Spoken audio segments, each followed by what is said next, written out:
Please welcome writer, producer, and director Scott Cooper.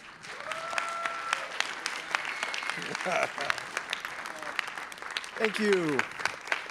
Thank you so much. I love Santa Barbara. Well, and we love you. Scott, how difficult was it to edit this film? Because when I was watching it, you give us hints throughout of what is really happening. As a matter of fact, watching this film a second time is a completely different experience. Indeed, by design, almost every take in the film and throughout production, Christian Bale and I discussed how far to take it to allow the audience to perhaps have an idea that he was ultimately the murderer. Mm-hmm. And when you watch it a second time, because the film, upon a first time, really, I think, rewards careful viewing. Mm-hmm. And when you watch it a second time, you will see that all of the there are breadcrumbs. Oh, for sure. Yeah, definitely. Starting with him in the river, washing the blood from his hands from the night before. So there's that. And then many times throughout. So then my editor, Dylan Tishner, who's a really wonderful filmmaker, one of the great editors that we have, he and I just talked about how far could we take it so that for those who are really paying attention might realize that Christian is the culprit, whether it be in his performance, whether it be in looking at the notes, the note that was found crumpled in Leroy Fry's hand, which was then, of course, the other note written by Christian's character that he leaves for Poe. So all the lettering is the same, those sort of things. And then, of course, just his behavior early on in the film, I think, ultimately will provide for a satisfying viewing the second time.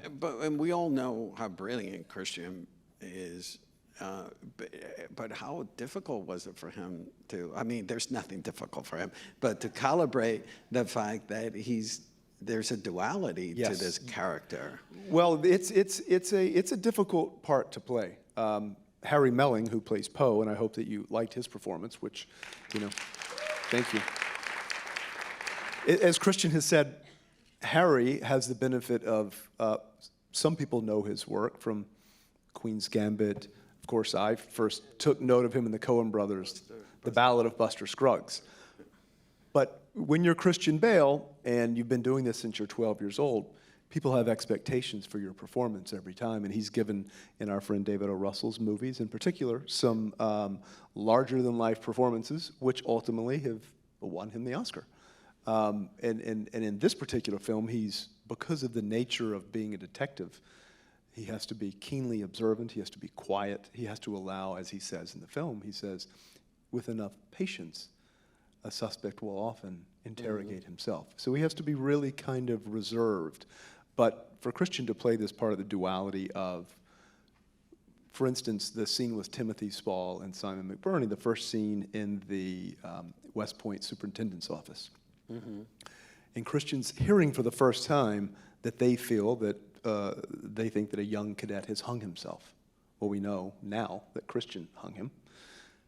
But what really, and you see in his performance the second time you watch it, and they say his body the heart has been removed from his body, and you can see Christian really kind of calibrate his performance as, not as Christian Bale, but as Augustus Landor, ultimately saying, hold on, I know that I've murdered this young cadet, but someone has then come and committed a second crime.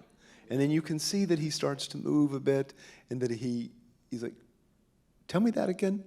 Right, so those sort of things. So then we would discuss with every take, he would give me more, he would give me less. It's a really finely calibrated performance. And then, of course, we kind of tease the loss of his daughter, that ultimately, which you can't say this before people see it, but that it's a revenge movie.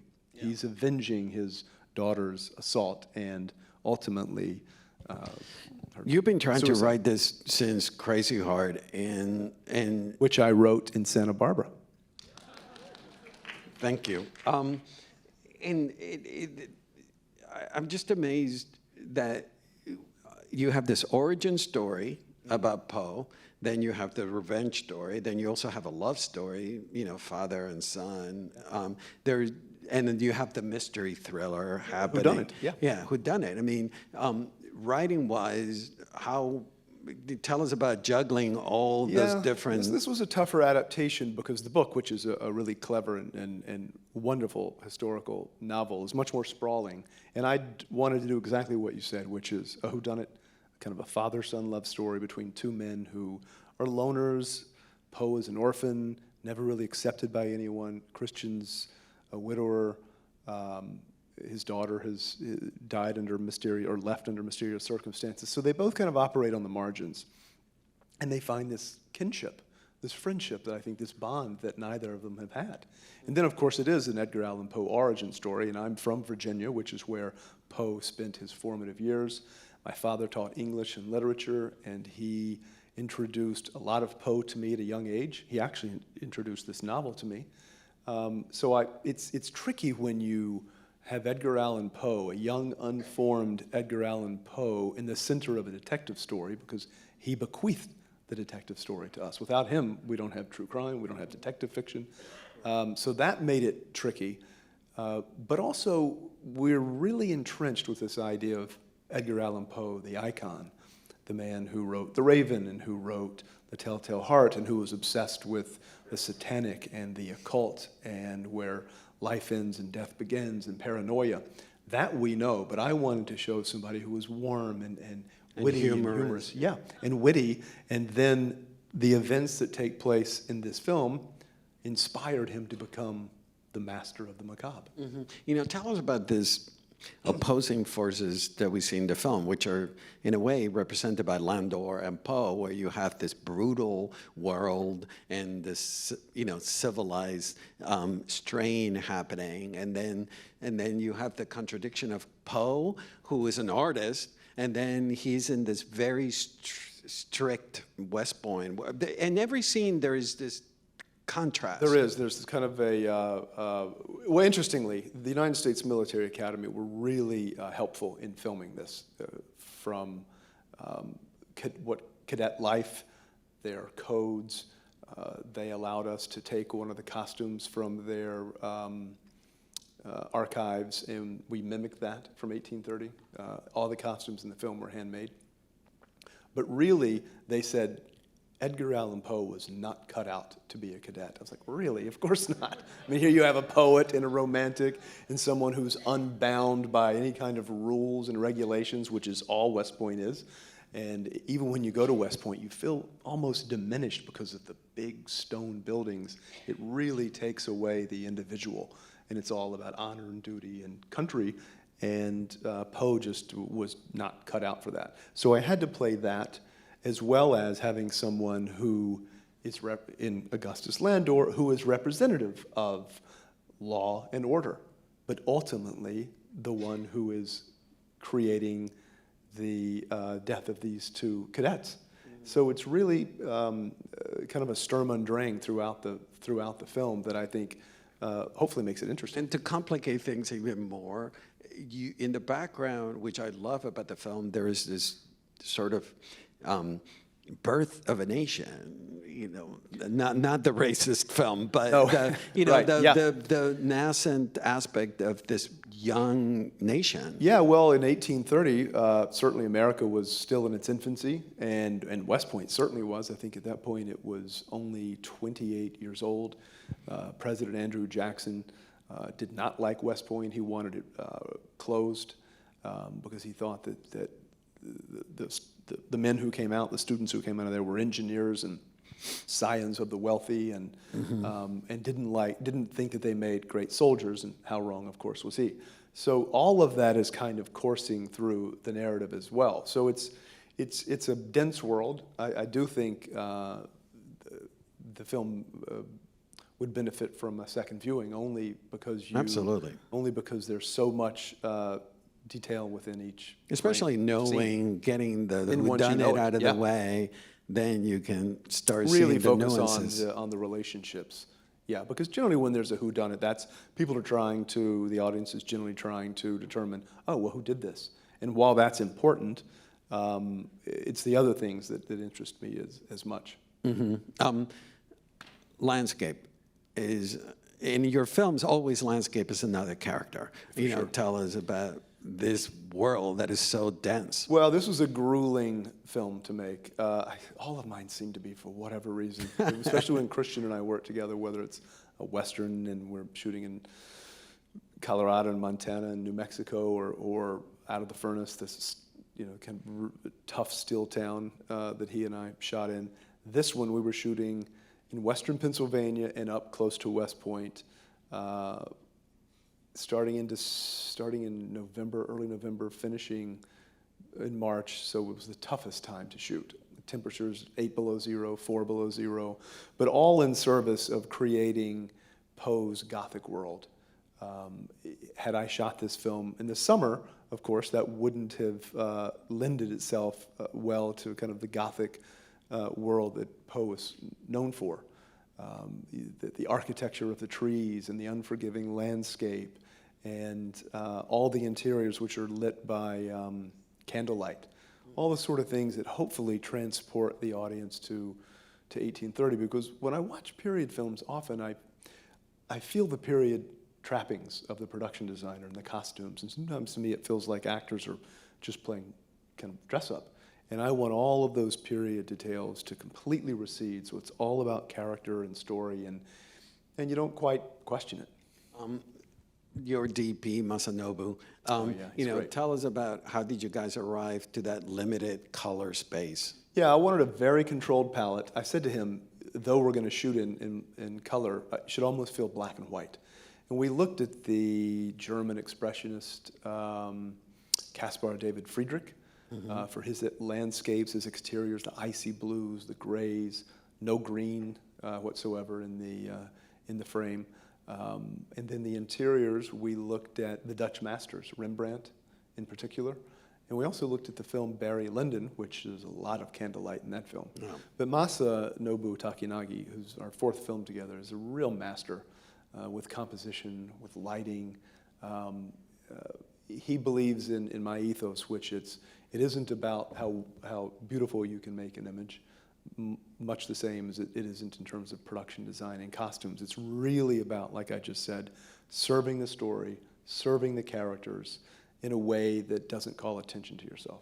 And why this is your first time working with him digitally? Yes. And how did you guys arrive to the digital Well, aspect? when we were shooting Hostiles, I've shot all of my films, Crazy Heart, Black Mass, Out of the Furnace, Hostiles on film. There were a couple of times that we sent the footage back to the lab, and the lab, because it really either don't have the craftsmanship or people are so accustomed to doing digital that they ruined the negative, and we had to reshoot. And when you're reshooting at 10,000 feet above sea level, and I get a text on Saturday morning from Masa that says, "Please call me." I'm like, "Oh no." And I call him and says, that sequence outside where it was 16 degrees, and we have to reshoot that. When you have 20 horses. And so I said, I'm not sure I can go through that again. We tested a lot of cameras, and I looked at other films that filmmakers had made that I admired, and most people think that we shot on film. And as Guillermo del Toro, who's a good friend of mine, he says, you shoot on digital, you'll never go back. I'm not sure, Guillermo, but maybe. You have a very close relationship with Robert Duvall, and you've worked with him in the past. Tell us about working with him again, and in particular, I love his space, the place that you guys built for him. It's pretty amazing. Look, he means as much to me. He was the first person to read Crazy Heart, and he loved the screenplay. He said, "Whom do you want?" I said, "Well, I wrote it for Jeff Bridges, but I don't know Jeff. And I also would like T-Bone Burnett to do the music." And Duvall said, "Why don't you write them an impassioned letter?" Took Jeff a year to read it. Bobby was there with me the whole time, and Jeff finally said yes, and they both changed my life. So Duvall, from that point on, was really almost like a father figure to me. I speak to him 3-4 times a week, every week. He sees all of the movies that everybody here is seeing and calls me with very strong opinions, I have to say. He's 92 years old, and he and Christian go all the way back to Newsies. And when he's in town, he lives in Virginia, and when he's in town, he'll come to my house, and Christian will come over, and it's a great reunion, and he really admires Christian. And by the way, he loves Harry Melling as Poe. He thinks he's a wonderful actor. He's terrific. And he said, "What are you and Christian up to?" And I said, "Well, I'm going to tell the story of young Edgar Allan Poe." And he said, "I'd love to read the script." So sent him the script, and he said, "I want to play Jean Pépé." And how do you tell Robert Duvall no? And I said, "Look, I think we can do this in a way that makes you feel like almost like Tolstoy-esque kind of character, and who is an expert in the occult and symbols and rituals, which meant so much to Poe and his work." And it was such a delight to have him on set. I mean, he's one of the great screen actors who's ever lived, and really made everybody better. Mm-hmm. And tell us about casting and working with Gillian Anderson, who is surreal in this film. Yes, well, she and I actually worked together as actors on The X-Files. But and quite honestly, she didn't even remember when I sent her the script. I was like, "Oh, that's okay." So,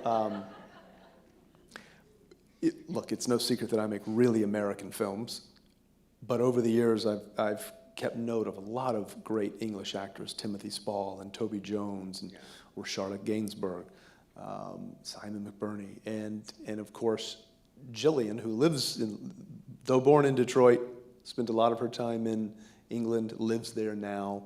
I just think she's doing such incredible work, and I sent it to her and I said, "I'd love you to consider this part of someone who, on the surface, is not whom she appears to be." And that's really quite true of all of the characters. Nobody is whom they appear to be. When I introduced the film, I said that. Nothing is what it seems. No, and as it turns out, Poe is the most sincere of all of them, quite honestly. Mm-hmm. And you think Christian Bale is this, we're told in voiceover in the first 4 minutes of the film that he's this legendary constable and all of his, the things that have made him a legend. So as an audience, and it's Christian Bale, you kind of buy it, that this is what, that he can't be the murderer, right? And I remember reading it for the first time, I was like, "Oh my God, I didn't see it coming." But I'm sure there are people in here who did, but for those of you who didn't, you'll see it a second time. She goes for broke in her performance. Was that something that was always in the script, or you It guys was, discovered? yes, it was because ultimately she's kind of the ringleader of her children, and you would never quite suspect that. And when Jeff saw the movie Bridges in this theater, he called me afterwards and said how much he loved the film. He said, "My God, Gillian's whacked. I love her."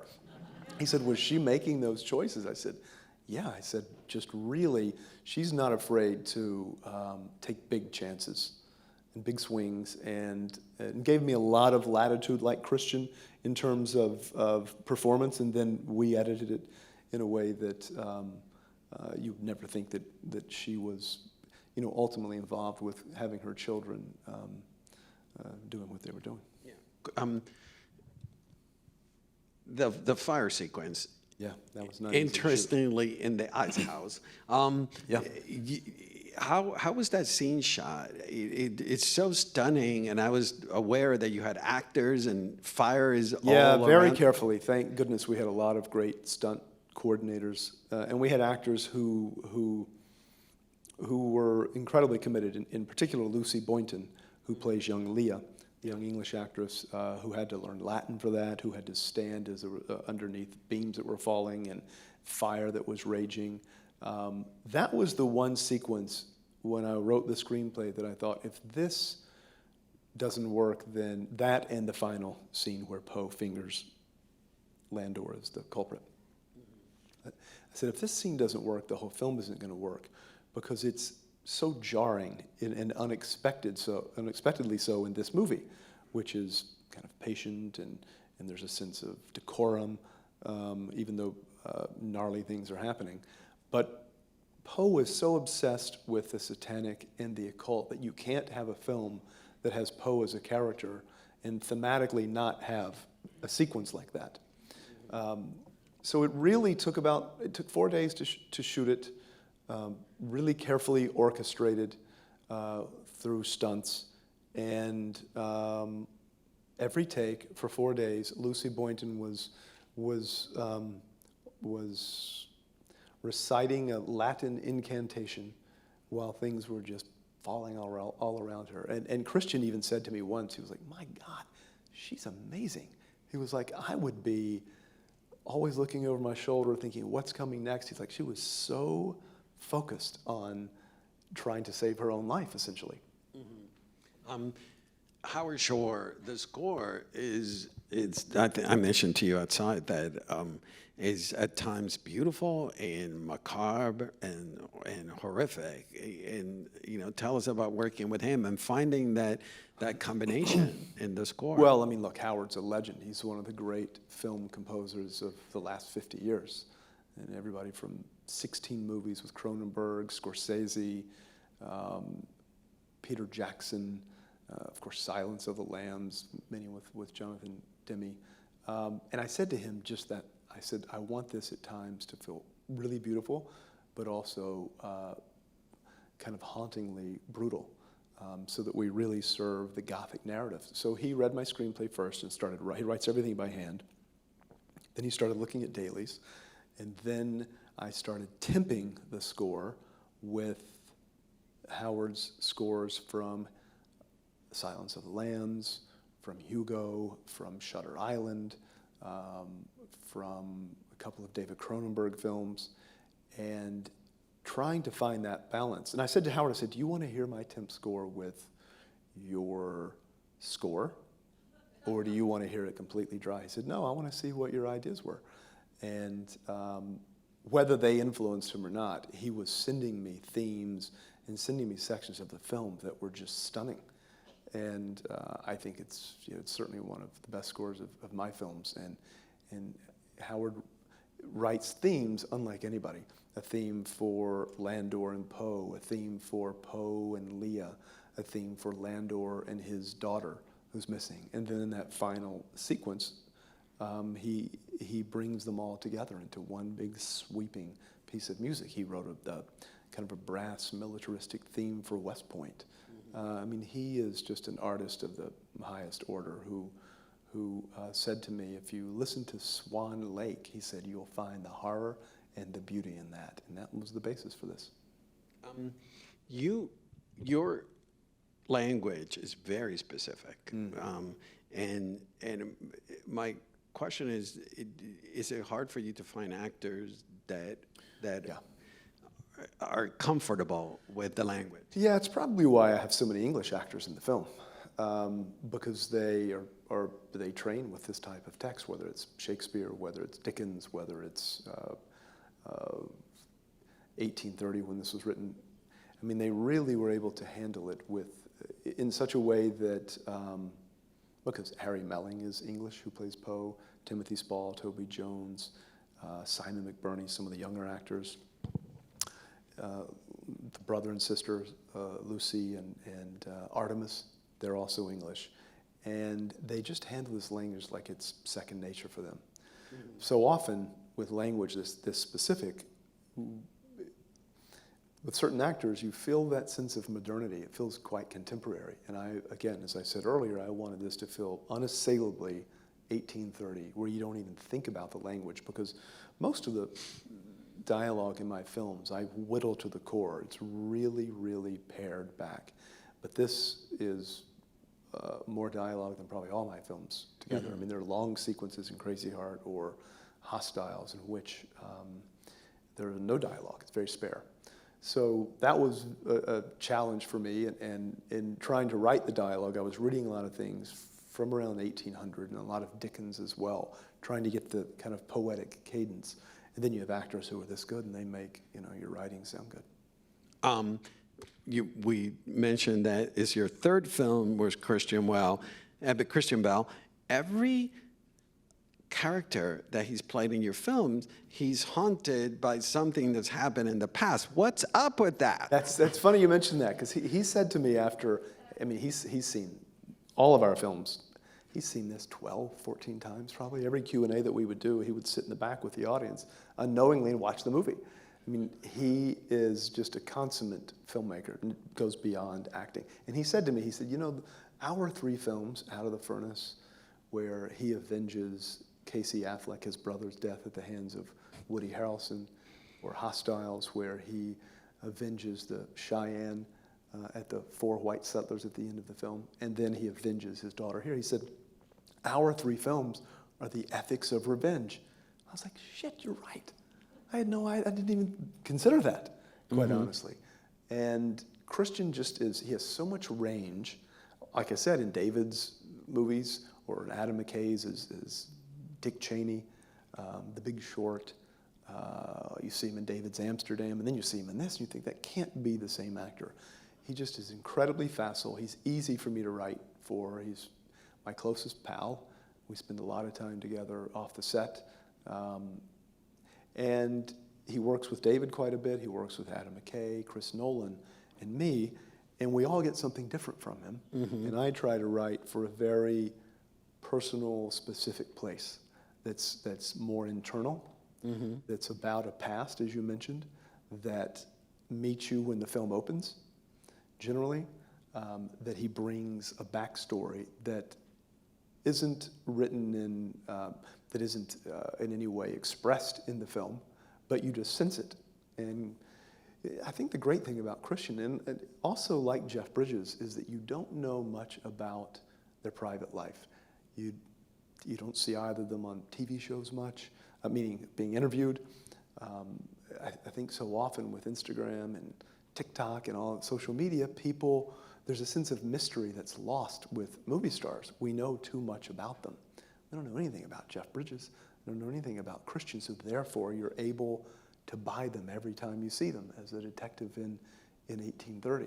So that also appeals to me. And Christian can play contemporary incredibly well, like he did in Out of the Furnace, or he can play period, like he does in Hostiles or in this. And it can be dangerous as a screenwriter and director to write for actors. Like I mentioned, I wrote Crazy Heart for Jeff.